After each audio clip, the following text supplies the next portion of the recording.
वळूयात पुढील बातमीकडे। संभाजीनगर जिल्हा बँकेच्या अध्यक्षपदी विलास भुमरे यांची निवड झाली।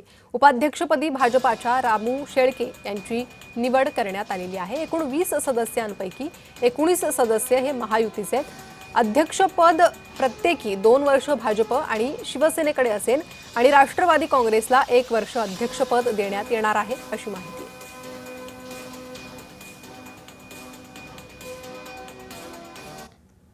या निवडणुकीमध्ये आम्ही तिन्ही पक्ष मिळून जवळजवळ 19 ठिकाणी विजय प्राप्त केला आणि तिघांनी एकत्र बसून ही निवडणूक लढायचा असा निर्णय घेतला। आज आमचा असा ठरला आहे की पहिले 2 वर्ष शिवसेनेचा अध्यक्ष राहील आणि पुढच्या 3 वर्षामध्ये भाजप आणि एनसीपीचे म्हणजे 2 वर्ष भाजप आणि 1 वर्ष एनसीपी असा आमचा फॉर्म्युला सध्या ठरलेला आहे।